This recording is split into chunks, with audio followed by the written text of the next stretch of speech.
जय श्री कृष्ण। क्या आपका मन भी आपको अपने जाल में फंसा लेता है? क्या आपने कभी सोचा है कि हम जानते हैं कि गुस्सा करना कितना गलत है, फिर भी गुस्सा कर बैठते हैं।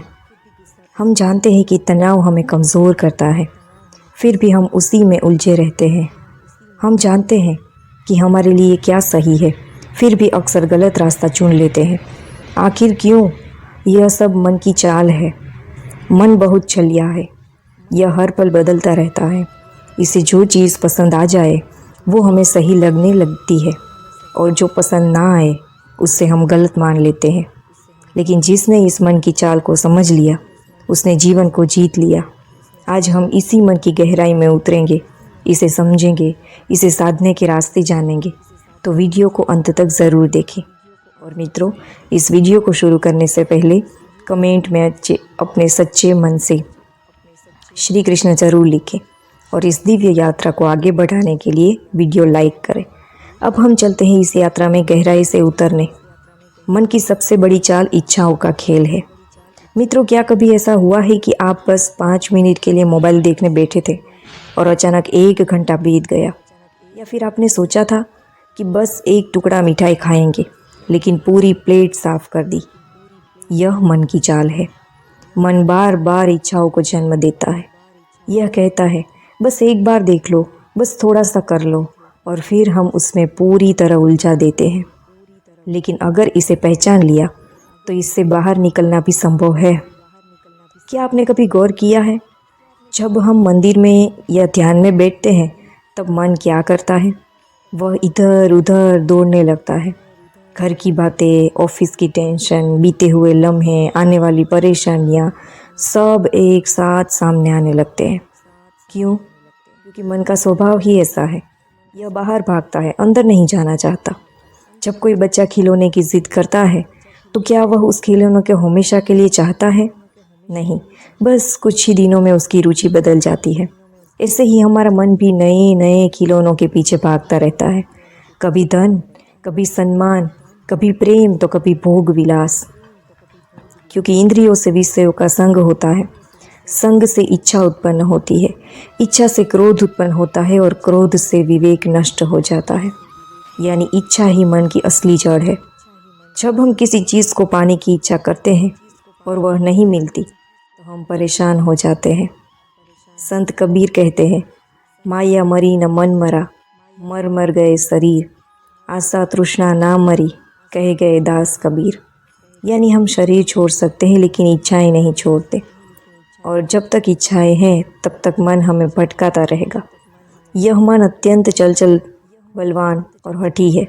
इसे वश में करना वायु को रोकने जितना कठिन है। यही कारण है कि जब हम कोई नई आदत डालना चाहते हैं तब मन उसे तुरंत स्वीकार नहीं करता। जैसे कि योग, ध्यान, नियम सब कठिन लगते हैं, लेकिन जब बात मौज मस्ती की हो तो बिना रुके चल पड़ते हैं। संत श्री रामकृष्ण परमहंस कहते थे, मन को कच्चे धागे से बहते पानी में बांध दो तो वह बह जाएगा, लेकिन जब इसे प्रेम और भक्ति के मजबूत धागे से बांधो तो यह प्रभु में ही रम जाएगा। लेकिन संत महात्मा कहते हैं, मन को नियंत्रित करने का एक ही उपाय है, इसे धीरे धीरे सही दिशा में मोड़ना।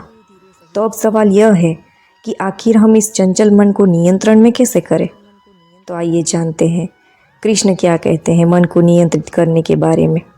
कृष्ण कहते हैं, मन को नियंत्रित करने के 3 अचूक उपाय हैं। सबसे पहला, साक्षी भाव, यानी कि स्वयं को देखने की कला।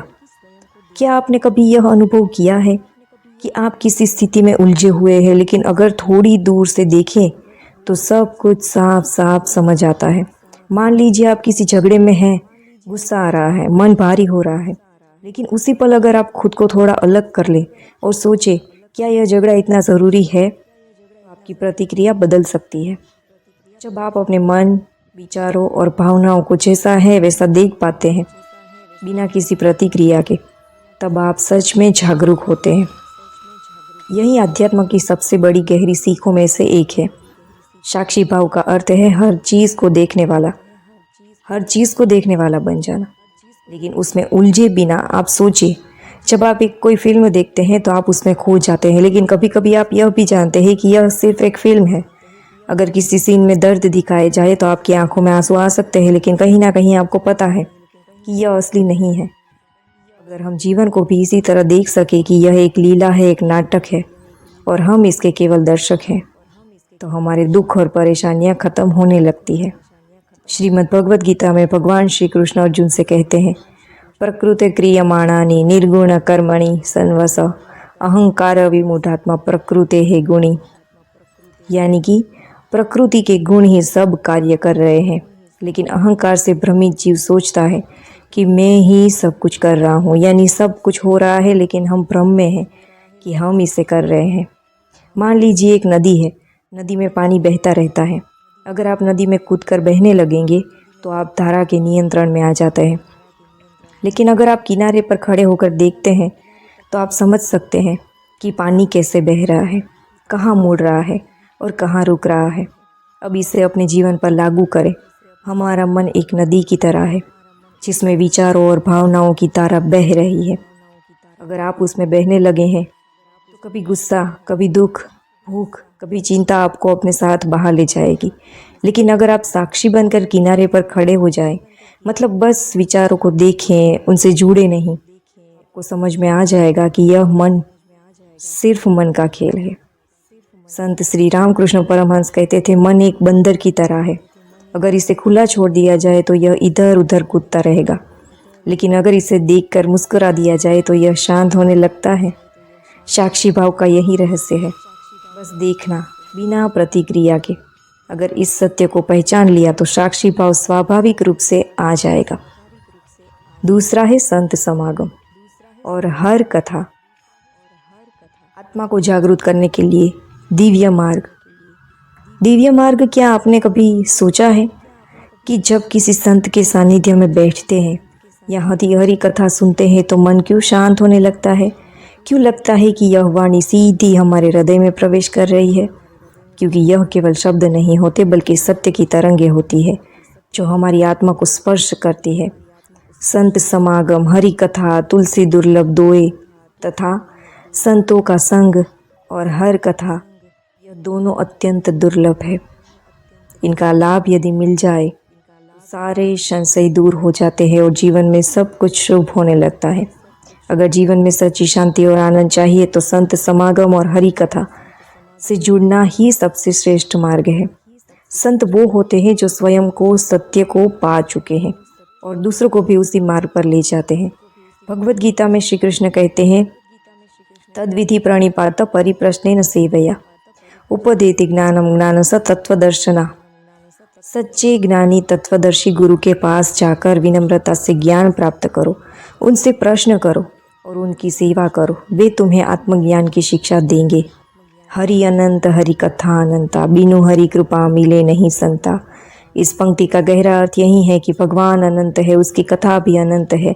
हम चाहे जितना भी सुने, जितना भी समझे, फिर भी भगवान की महिमा का कोई अंत नहीं है। लेकिन सबसे महत्वपूर्ण बात जो तुलसीदास जी यहाँ कह रहे हैं वह यह है कि बिना भगवान की कृपा के संतों का संग नहीं मिलता। यानी अगर किसी को सच्चे संतों का सानिध्य प्राप्त हो रहा है तो यह समझ लेना चाहिए कि भगवान की विशेष कृपा उस व्यक्ति पर हुई है। क्योंकि संत केवल हमें बाहरी ज्ञान नहीं देते बल्कि हमारे भीतर सोई हुई चेतना को जागृत करते हैं। वे हमें बताते हैं कि यह संसार केवल क्षणिक है, असली आनंद आत्मा के अनुभव में है। हरि कथा यानी भगवान की महिमा, उनके लीलाओं और दिव्य उपदेशों का श्रवण। जब हम हरि कथा सुनते हैं तो हमारा मन धीरे धीरे पवित्र होने लगता है। क्लोम नास्ति एवं नास्ति अन्यथा हरिनाम केवलम। अर्थात कलयुग में मुक्ति का और कोई मार्ग नहीं, केवल हरिनाम संकीर्तन ही उद्धार कर सकता है। हम भाग्यशाली है कि हमें संतों का सानिध्य और हरि कथा सुनने का अवसर मिल रहा है, तो इसे कभी भी व्यर्थ नहीं जाने देना चाहिए। हर दिन कुछ संयम संतों की वाणी और भगवत कथा में लगाए ताकि जीवन में सच्चा आनंद और शांति प्राप्त हो सके। कलयुग केवल नाम अगारा, सुमीर नर उतर ही पारा। अर्थात कलयुग में भगवान के नाम का स्मरण ही मात्र सहारा है। जो इसे जपता है वह भवसागर पार कर जाता है। बहुत बार ऐसा होता है कि मन नाम जप करने का मन नहीं करता। बैठते ही विचार आता है कि अभी नहीं बाद में करेंगे, क्या फ़ायदा, मन नहीं लग रहा, बस 1 मिनट और मोबाइल देख लूँ। लेकिन यही तो मन की चालाकी है। मन कभी भी स्वयं नहीं रुकेगा, हमें इसे रोकना पड़ेगा। और इसका सबसे सुंदर तरीका है विचारों को देखते रहना, महसूस करना। जब विचार आए उन्हें दबाए नहीं, बस देखो कौन सा विचार आ रहा है, यह विचार बार बार क्यों आ रहा है, क्या यह विचार अभी ज़रूरी है। आप देखेंगे कि जैसे जैसे आप देखने वाले बनेंगे, विचार स्वयं कम होने लगेंगे। बस चुप रहे, चाहे मन लगे या ना रहे। शुरुआत में भले ही मन दौड़ेगा, लेकिन धीरे धीरे नाम की शक्ति मन को बांध लेगी। जैसे संगीत सुनते सुनते हम बहने लगते हैं, वैसे ही नाम स्मरण हमें दिव्यता में बहा ले जाएगा। नाम को महसूस करें। जैसे कोई अपने प्रियजन को पुकारता है, वैसे ही भगवान के नाम को श्रद्धा से ले। जब आप कहते हैं राम, तो महसूस करें कि भगवान राम आपके हृदय में है। जब आप कहते हैं कृष्ण, तो महसूस करें कि भगवान कृष्ण आपके हृदय में है। तो मित्रों, आज हमने एक गहरी यात्रा की, मन की चालाकियाँ को समझा, नाम स्मरण की महिमा का अनुभव किया और संतों के वचनों में डूबे। पर यह केवल शब्द नहीं थे, यह जीवन को बदलने वाले सूत्र हैं। पर एक सवाल है, क्या सिर्फ सुनना ही काफ़ी है? नहीं, जब तक हम इसे अपने जीवन में उतारते नहीं, तब तक यह सिर्फ बातें ही रहेंगी।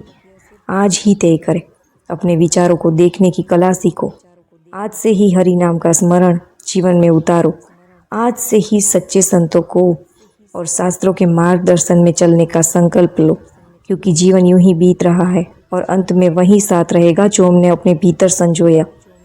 तो अपने इस आध्यात्मिक परिवार से जुड़े रहें, क्योंकि यह यात्रा अकेले की नहीं, हम सबकी है।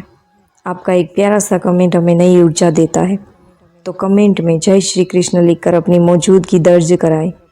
अगर हमारी छोटी सी कोशिश आपके दिल को छू गई, तो वीडियो को लाइक ज़रूर करें और हाँ, इस चैनल को सब्सक्राइब करें ताकि हम साथ मिलकर इस दिव्य यात्रा को आगे बढ़ा सकें। जय श्री कृष्ण। मिलते हैं नए वीडियो में।